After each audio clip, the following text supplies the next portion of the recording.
이제 우리 과목의 두 번째 챕터 부동산 거래 신고 등에 관한 법령이고요. 그 첫 번째 테마가 부동산 거래 신고 제도입니다. 핵심 요약집 85페이지에 보시면 첫 번째 제도인 부동산 거래 신고 제도인데요. 2005년에 도입이 되어서 2006년 1월 1일부터 시행이 된 제도이고, 그래서 공인중개사 시험은 17회 공인중개사 시험부터 출제가 된 제도입니다. 여러 차례 개정을 거쳐서 급기야 올 6월 1일부터는 주택임대차 계약도 신고 대상으로 확장이 되었는데, 일반적인 부동산 거래 신고 제도는요, 부동산 거래 신고라고 하지만 부동산만 신고의 대상이 되는 것은 아니고 신고의 대상이 확장되었고, 거래 신고라고 하지만 모든 거래를 다 신고해야 되는 것은 아니라는 거죠. 그래서 현재 부동산 거래 신고의 대상이 되는 것은요, 토지 또는 건축물, 민법상의 부동산이죠.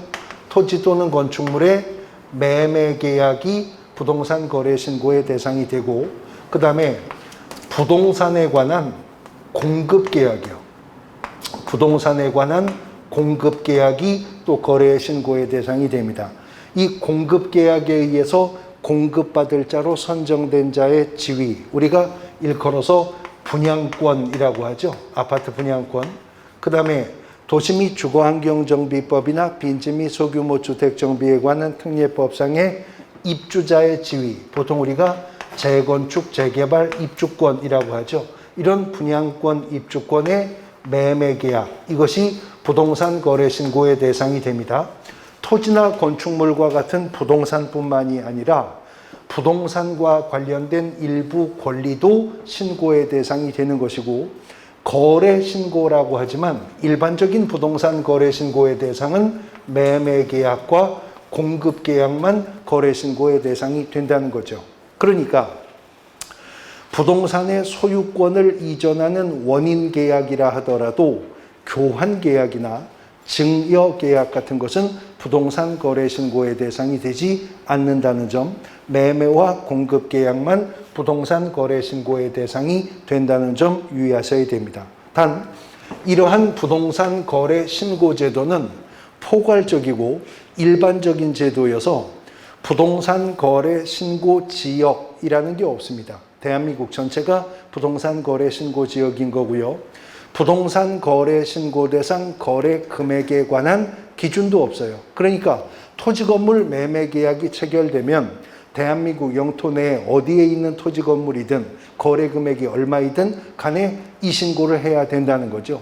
심지어는요, 토지거래 허가구역 안에 토지거래 허가 면적, 대상 면적의 토지 매매 계약이라면 매매는 유상의 소유권을 이전하는 원인 계약이기 때문에 계약 전에, 사전에 토지거래 허가를 먼저 받아야 하잖아요.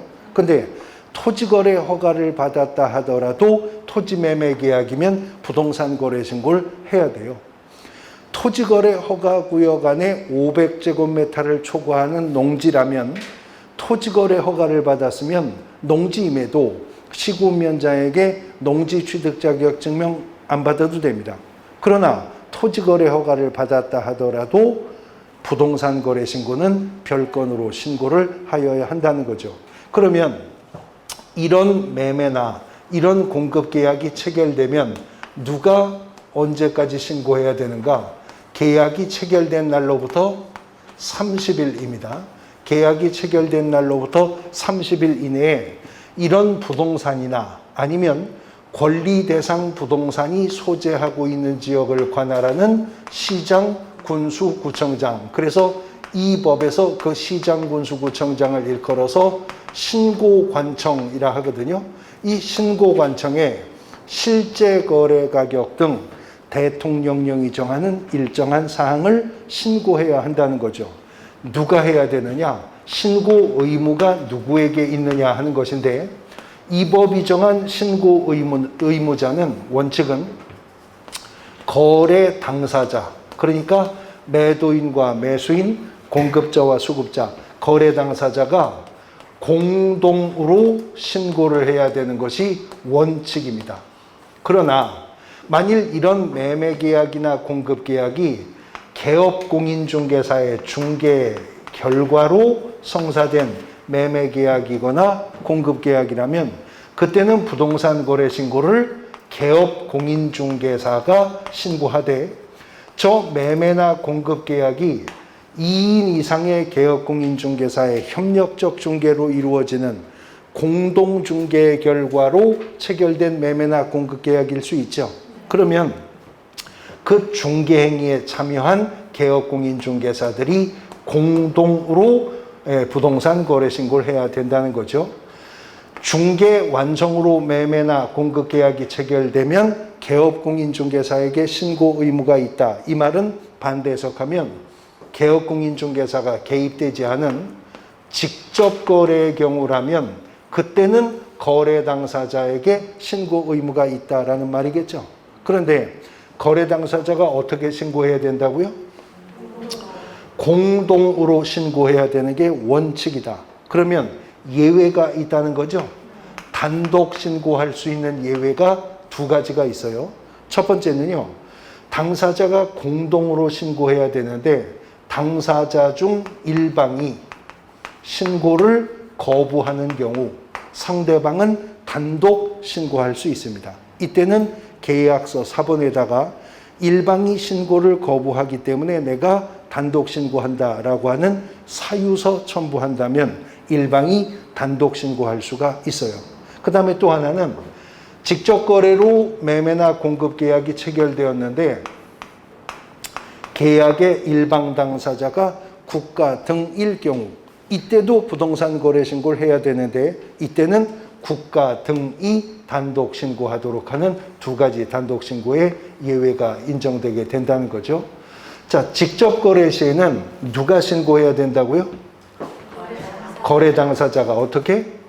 공동으로 신고해야 돼요. 근데 당사자 중에 1인의 위임을 받은 자가 부동산 거래 신고를 대행할 수 있습니다. 대리 신고가 인정이 된다라고 하는 거죠. 중개 완성 시에는 누가 신고해야 된다고요? 개업공인중개사가 신고해야 된다 그랬죠. 근데 개업공인중개사의 위임을 받은 누구? 소속공인중개사가 중개 완성 시 부동산 거래 신고를 대행할 수 있습니다. 그래서 부동산 거래 신고는 직접 거래 시에도 중개 완성 시에도 다 대리 신고가 인정되기는 하는데요. 부동산 거래 신고는 신고관청에 방문 신고하는 방법도 있고 인터넷을 통해서 시군구 홈페이지 부동산 거래관리 시스템 배너를 클릭해 들어가 입력해 넣는 방법으로 전자문서 신고할 수도 있어요.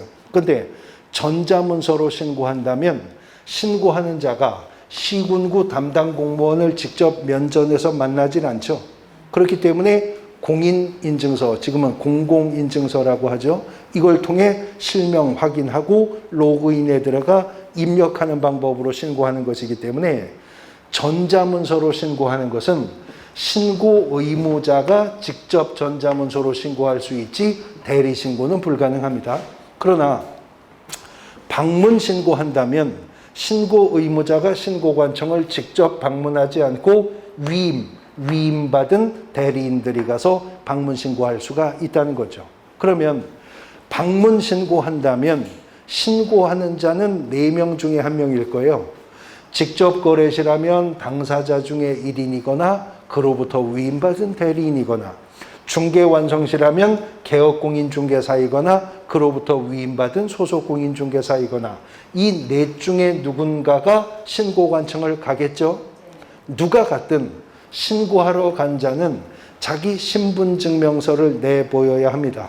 주민등록증 아니면 운전면허증 아니면 여권 같은 신분증명서를 내보이고 작성한 신고서에 신고 의무자가 서명 또는 날인, 중개완성 시 거래계약서와 확인설명서는 서명 및 날인이었잖아요.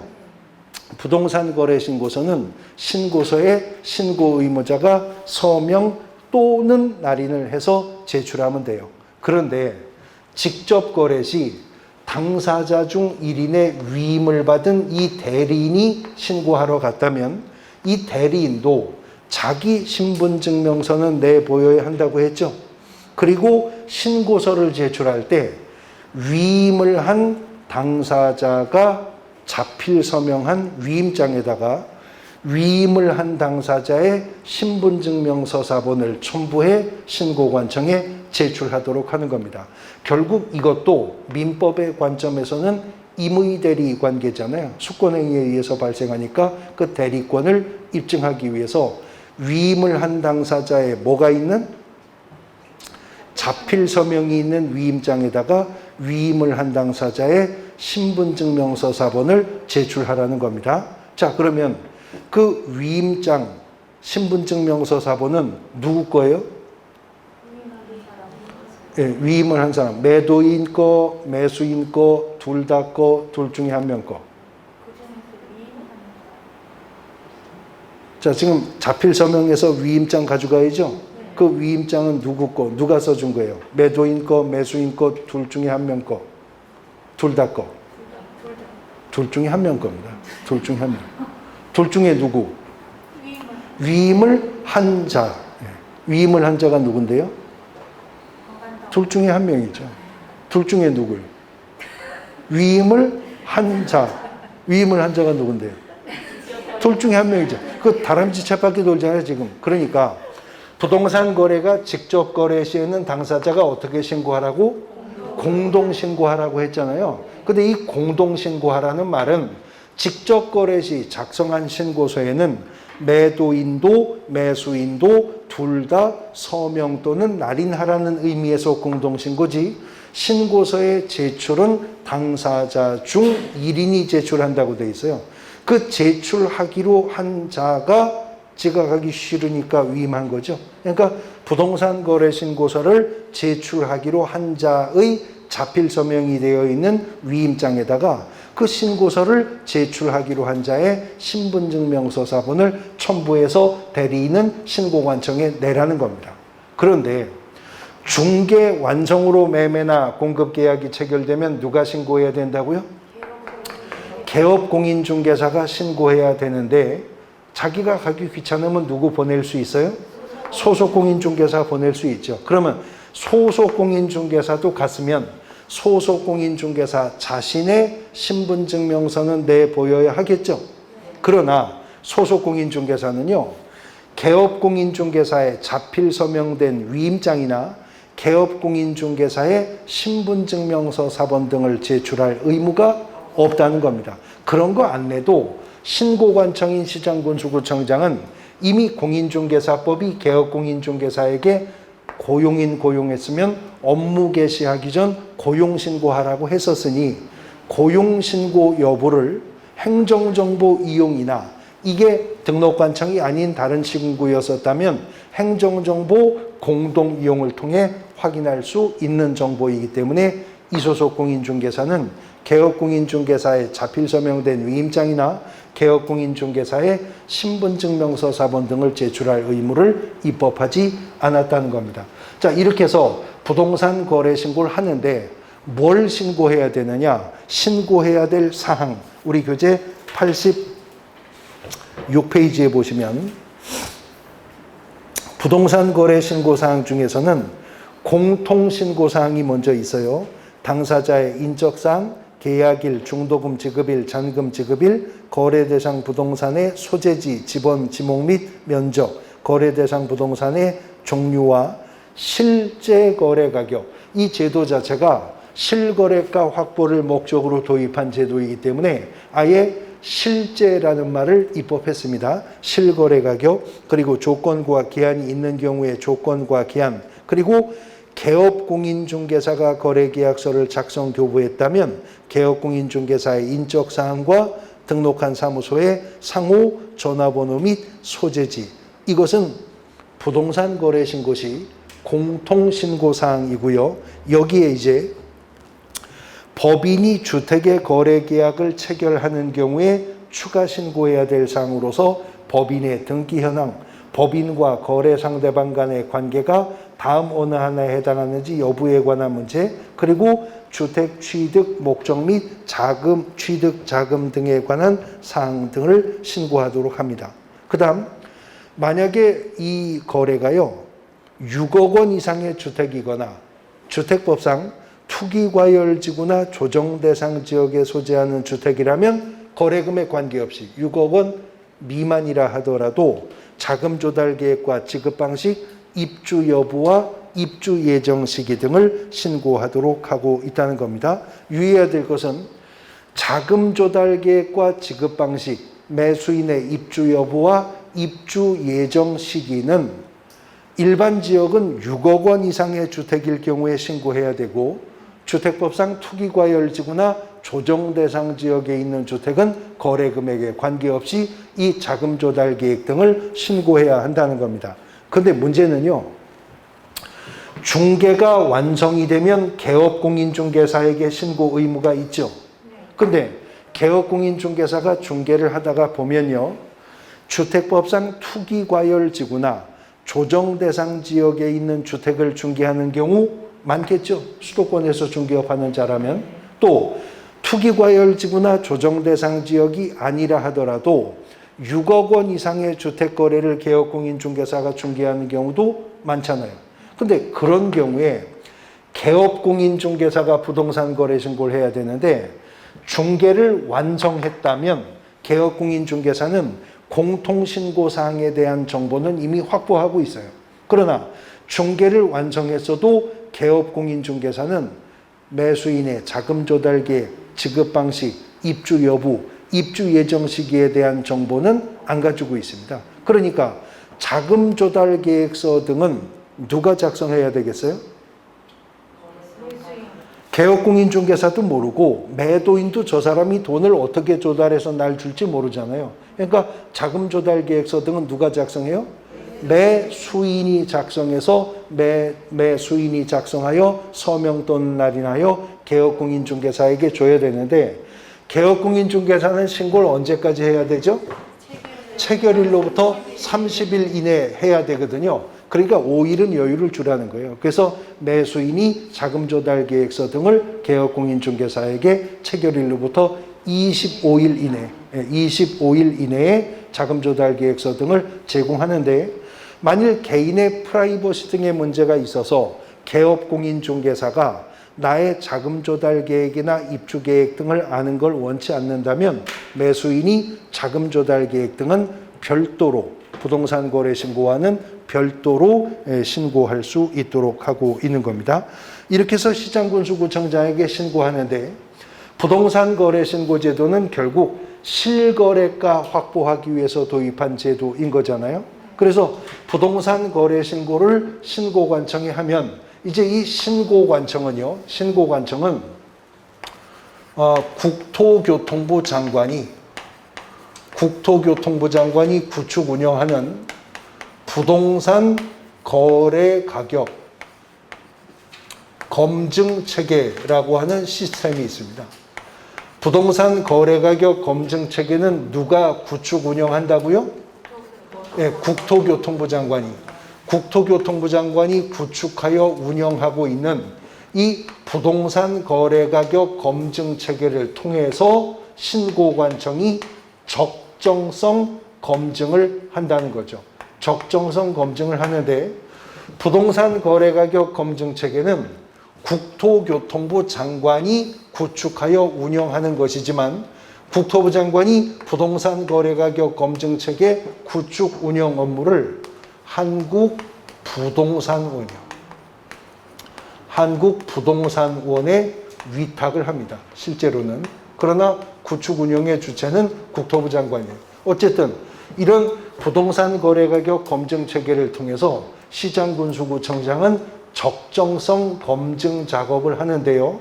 신고를 받아 보니까 신고해야 될 사항 중 누락사항이 신고서에 있다면 그때는 이를 보완케 할 수 있고 실제 거래 금액을 신고하라고 했는데 신고된 거래 금액이 실거래 금액과 상이한 것 같다는 혐의가 있다면 거래대금 지급 증명 자료 등을 요구할 수 있습니다. 이에 불응한 사실만으로도 신고관청은 3천만 원 이하의 과태료를 부과할 수 있도록, 그러니까 실질적 심사를 통해서 실거래 가격을 확보해 내겠다는 입법의 의도를 보이는 부분이죠. 이렇게 해서 적정성을 검증했다면 적정성 검증의 결과를 통보해야 됩니다. 관할 세무관서장에게요. 그러면 관할 세무관서장은 적정성 검증 결과를 신고관청으로부터 통보받아 이 자료를 토대로 국세 또는 지방세 부과를 위한 과세 자료로 활용하게 될 것이라는 거죠. 그리고 적정성이 검증이 되었다면 이제 신고관청은 신고인에게 지체 없이 신고 필증, 신고 확인서를 발급하게 될 거라는 거죠.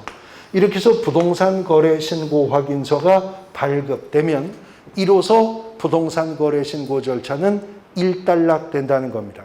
그리고 이렇게 해서 부동산 거래 신고서가 확인서가 발급이 되면 매수인은 부특법 3조 1항에 따르는 검인은 받은 것으로 본다. 검인을 의지하기 때문에 별도로 시장군수구청장에게 계약서 등의 검인을 받지는 않아도 된다는 거죠. 그런데 문제는 부동산 거래 신고를 언제까지 해야 된다고요?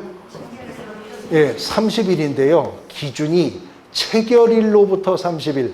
여기에 지금 문제의 단초가 있어요.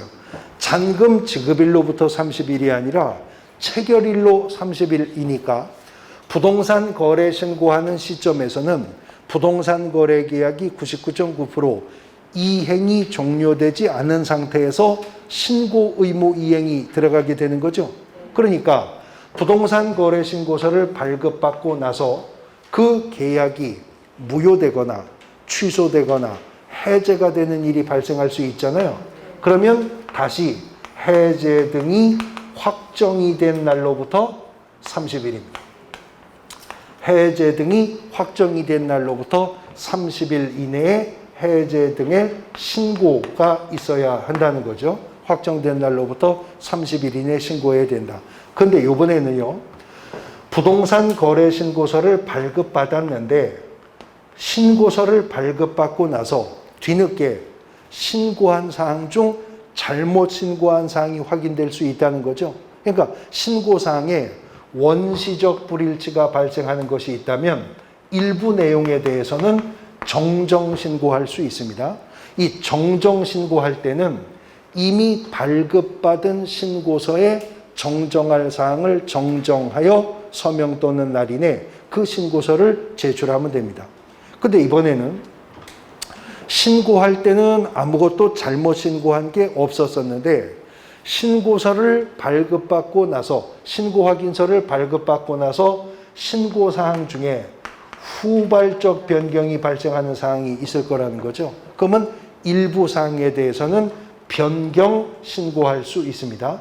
이때는 별도로 변경 신고서라는 법정 서식이 있어서 그 변경 신고서를 작성하여 서명 또는 날인해서 제출하면 됩니다. 그러면 정정 사항이 확인되거나 변경 사항이 확인되면 정정된 혹은 변경된 신고 필증을 재발급하도록, 지체 없이 재발급하도록 절차를 규정하고 있다는 거죠.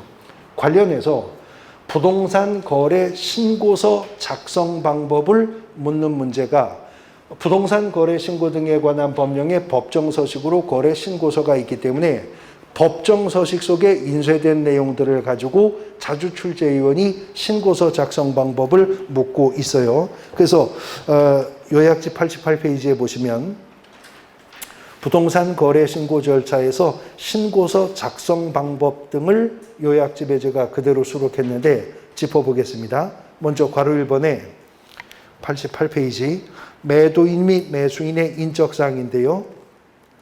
거래 당사자가 다수인 경우에 매도인 또는 매수인의 주소란에 거래 대상 거래 지분을 기준으로 각자의 거래 지분 비율을 표시하고 거래 당사자가 누구인 경우? 외국인입니다. 외국인인 경우에는 거래 당사자의 국적을 반드시 적어야 하고 외국인이 부동산 등을 매수하는 경우라면 매수 용도란에 어떤 용도로 매수하는지 해당 용도란에 체크 표시하도록 한다. 자, 외국인이 거래 당사자라면 국적을 신고해야 되고 외국인이 매수인이라면 매수 용도도 체크해야 된다. 이거 왜 여기에 있냐면 부동산 거래 신고 등에 관한 법령의 또 하나의 테마가 외국인의 부동산 취득에 관한 특례 규정이거든요. 근데 토지 건축물 매매 계약이 체결되면 매매 계약의 당사자가 외국인이어도 부동산 거래 신고해야 돼요. 그리고 부동산 거래 신고를 필요했으면 특례 규정에 따르는 외국인 부동산 취득 신고는 안 해도 되거든요. 그 신고가 의제될 것이기 때문에 당사자가 외국인이면 국적을 신고해야 되고 매수인이 외국인이면 토지 용도 어떤 용도로 취득하는지 체크하라는 겁니다. 그 다음 괄호 2번 거래 대상 부동산 등의 종류, 소재지, 지번, 지목, 면적인데요. 1항 부동산 매매의 경우에 종류에는 토지냐, 건축물이냐 아니면 토지 및 건축물이냐 해당 부분 체크로 표시하고 해당 부동산이 건축물 또는 토지 및 건축물이라면 괄호 안에 건축물의 종류로서 아파트, 연립, 다세대, 단독, 다가구, 오피스텔, 근린생활시설, 사무소, 공장 등 건축법 시행령 별표에 따르는 용도별 건축물의 종류를 적는답니다. 자, 여기서 이제 하나가 비교되어야 할 게 있는데요. 중개가 완성되는 건건마다 개업공인중개사가 확인설명서 작성해야 되죠. 근데 중개대상물 확인설명서 대상물건 표시란에 용도를 기재하는 란이 있거든요. 근데 확인설명서 용도란은 두 칸으로 되어 있어요. 그래서 건축물 대장상의 용도와 실제 용도를 모두 기재해야 돼요. 확인설명서에는. 그러니까 위에 칸에는 건축법 시행령상의 건물 용도 분류에 따르는 용도를 건축물 대장을 확인해 기재하고 확인설명서 용도 아래 칸은 현장 확인을 통해서 지금 현재 실제 용도가 무엇인지도 기재해야 돼요. 그런데 부동산 거래 신고서의 용도는 건축물 대장상의 용도를 기재하면 된다는 점에서 차이가 있습니다. 그 다음 2항 공급계약은 시행사 또는 건축주 등이 최초의 부동산을 공급하는 계약을 말하며 준공 전과 준공 후 계약 여부에 따라 해당 란 체크 표시하고 임대주택 분양 전환은 임대주택 사업자가 임대기간이 완료되어 분양 전환하는 주택인 경우에 해당 란에 체크 표시하고 전매는 부동산을 취득할 수 있는 권리의 매매로서 분양권 전매냐 입주권 전매냐 해당 부분 체크 표시하랍니다. 그 다음 3항 소재지는 지번까지 지목, 면적은 토지 대장상의 지목, 면적, 건축물 대장상의 건물의 면적 기재를 하는데 그 건물의 면적 괄호 안에 보시면 집합 건물의 경우에는 무슨 면적이요? 전용 면적이고요. 그 밖의 건축물의 경우에는 연면적입니다. 요걸 뒤바꾸어서 또 최근에 몇 번 문제가 출제되었거든요. 건물의 면적을 부동산 거래 계약 신고서에 기재할 때는 집합 건물은 전용 면적, 그 밖의 건축물은 연면적 기재합니다. 그 다음 등기사항 증명서상의 대지권 비율 각 거래 대상 토지와 건축물에 대한 거래 지분 정확하게 적습니다. 사항 계약 대상 면적에는 실제 거래 면적을 계산하여 적되 건축물의 면적은 집합 건축물의 경우에 전용 면적, 그 밖의 건축물은 연면적을 적습니다. 그 다음 언제 계약이 체결되었는지 그리고 중도금 지급일과 잔금 지급일 계약 당사자가 합의한 내용에 따라 기재를 해야 되겠죠. 괄호 4번 실제 거래 가격인데 1항 물건별 거래 가격 란에는 각각의 부동산별 거래 가격을 적는다. 최초의 공급 계약 또는 전매 계약인 경우에는 분양 가격, 발코니 확장 등 선택 비용 및 추가 지불액 등을 적는다. 이 경우에 각각의 비용에 부가세가 있는 경우에는 부가가치세를 어떻게 해요? 포함한 금액을 적는다. 자, 여기서 비교해 볼 것이 이 부가가치세 10% 내는 거 있죠?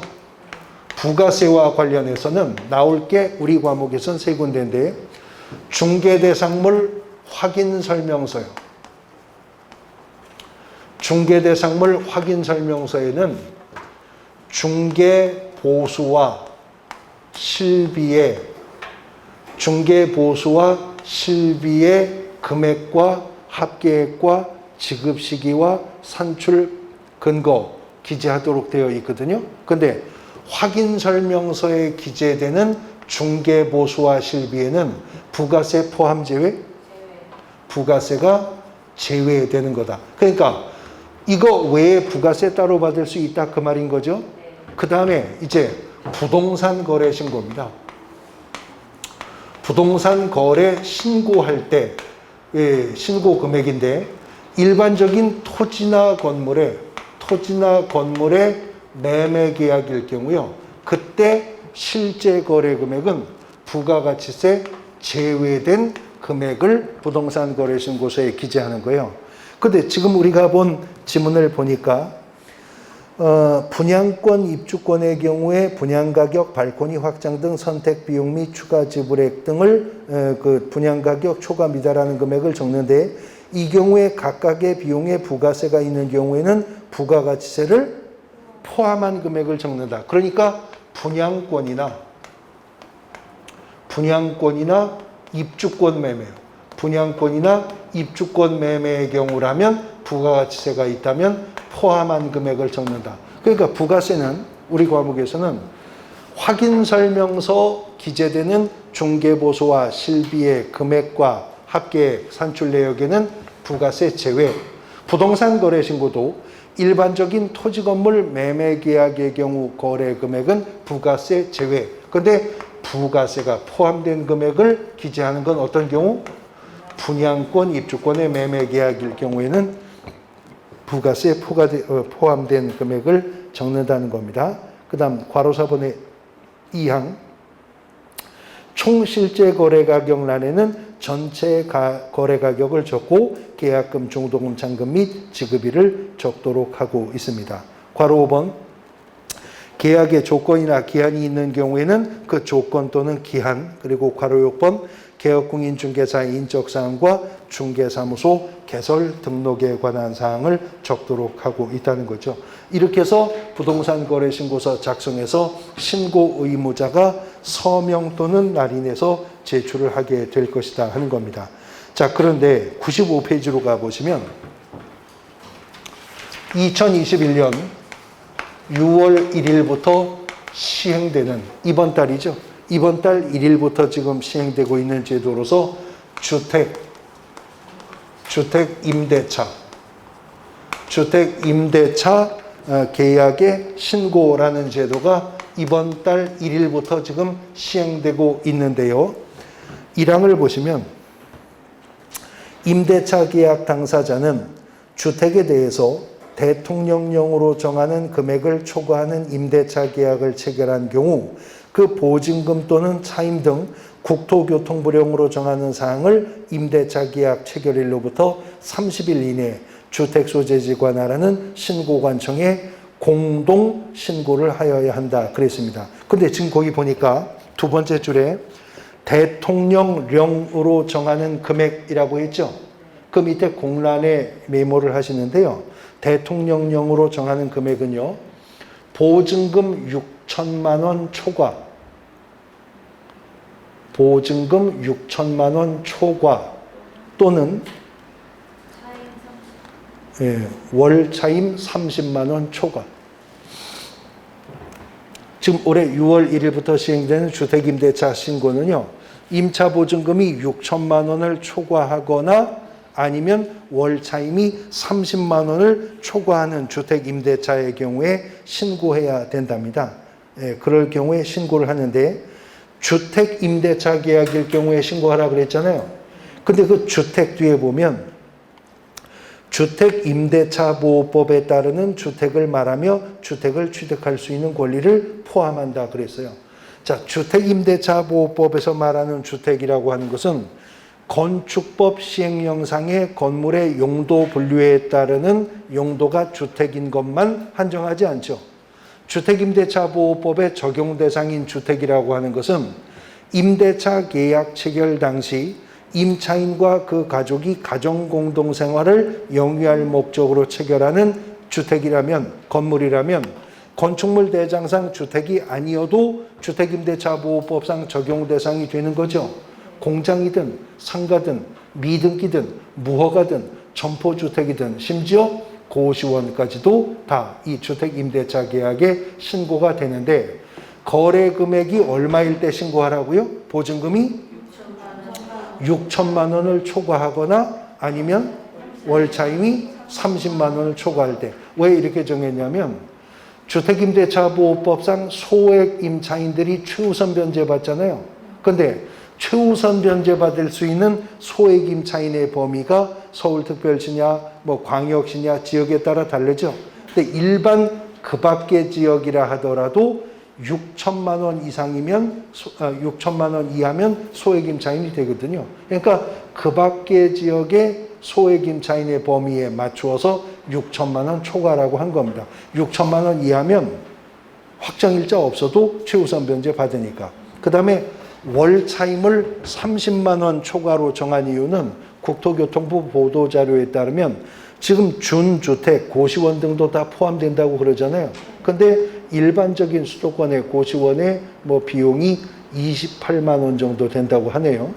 예, 그래서 그 금액을 기준으로 해서 30만 원을 정했다고 지금 보도자료에는 나오고 있습니다. 어쨌든 6천만 원의 보증금을 초과했거나 아니면 월세가 30만 원을 초과한다면 신고를 해야 되는데, 신고는 임대차 계약 당사자가 공동 신고해야 된답니다. 그런데 단독 신고 기억항을 보면 임대차 계약 당사자 중 일방이 신고를 거부하면 상대방이 단독 신고할 수 있고, 그 다음에 당사자 중 일방이 국가 등인 경우에는 국가가 신고한다. 일반적인 부동산 거래 신고에서의 단독 신고 사례 그대로 들어왔죠. 그 다음에 그 밑에 보시면 3항에 주택임대차 계약의 신고는 임차가구 현황 등을 고려하여 대통령령으로 정하는 지역에 적용한다. 그렇게 되어 있죠. 이것도 지난 1일 공포가 되었는데, 그 대통령령이 정하는 지역, 대통령령이 정하는 지역은요, 일반도의 군지역만 제외입니다. 일반도의 군지역만 제외된다. 그러니까 일반도의 군지역 외의 지역은 다 신고해야 됩니다. 서울, 경기, 인천, 수도권, 경기도 무조건 포함이고요. 그 다음에 세종특별자치시, 제주특별자치도 다 포함되고, 수도권이 아닌 일반도도 시지역은 다 신고해야 돼요. 그러니까 일반도 군지역만 제외, 일반도 군지역을 제외하고는 다 임대차 계약 신고의 대상이 된다라고 하는 것이죠. 그 다음 페이지 넘어가 보시면 아까 부동산 거래 신고 체결일로부터 30일 이내 하고 해제 등이 확정되면 30일 이내 해제 등 신고하는 거 있죠. 주택임대차 신고도 동일하게 적용되게 되는 부분이고요. 한 가지 차이가, 이거 아주 중요한 차이인데, 토지건물 매매 계약이나 부동산 공급 계약이나 분양권 입주권의 매매 계약은요, 중개가 완성되어서 매매나 공급 계약이 체결되면 개업공인중개사에게 신고 의무를 두었죠. 그런데 주택임대차 신고는 개업공인중개사 신고 의무 없어요. 당사자가 공동으로 신고하고 일방이 거부하거나 당사자가 국가라면 단독 신고할 수 있는 규정만 있지, 개업공인중개사가 주택임대차 신고지역에서 보증금 6천만 원 초과하거나 월세 30만 원 초과할 때 개업공인중개사가 주택임대차 계약 신고해야 될 의무는 이번에 입법하지 않았습니다. 당사자에게만 신고 의무가 있다는 점. 단, 당사자의 위임을 받은 자가 대리 신고할 수는 있기 때문에 개업공인중개사가 주택임대차 신고를 할 수는 있어요. 그러나 의무가 있는 것은 아니라는 점 유의를 하셔야 될 부분이고요. 그 다음에 괄호 4번의 1항을 보면 임차인이 주민등록법에 따라 전입신고를 하는 경우에 이 법에 따르는 주택임대차 계약 신고를 한 것으로 본다라는 규정이 있는데, 통상적으로 주택임차인이 대항력 확보를 위해서 주택의 인도 및 주민등록 전입신고하죠. 임차인이 전입신고 등을 했다면 부동산 주택임대차 계약 신고는 안 해도 된다. 예외가 인정된다는 것도 또 기억하고 계셔야 될 부분입니다. 올 6월 1일부터 신고 제도가 시행되어서 주택임대차 계약 신고는 여기 토지 건물 등의 매매 계약이 체결되었는데 체결일로부터 30일 이내에 신고하지 않는 거 500만 원 이하의 과태료거든요. 근데 주택임대차 계약 신고 의무 위반은 100만 원 이하의 과태료 부과하도록 규정을 했는데 이게 올 6월부터 시행되기 때문에 여러 가지 혼란이 예상되거든요. 그래서 1년간 과태료 부과 유예 기간을 또 국토부가 둔대요. 그래서 내년 5월 31일까지는 주택임대차 계약을 신고하지 않아도 과태료는 부과되지 않고 지금 시행되고 있는 제도는 개업공인중개사의 의무제도는 아니라는 점. 단 올해 6월 시행되니까 작년 30일의 시험까지는 관련한 지문을 출제자가 낼 게 없었죠. 개정되고 첫 시행되는 제도이기 때문에 관련해서 출제자가 시험 문제로는 주택임대차 계약 신고도 출제할 가능성은 매우 높은 제도입니다. 자, 부동산 거래 신고 제도에 대해서 핵심 요약 정리해 보셨고 잠깐 쉬었다가 관련된 기출문제 보도록 하겠습니다.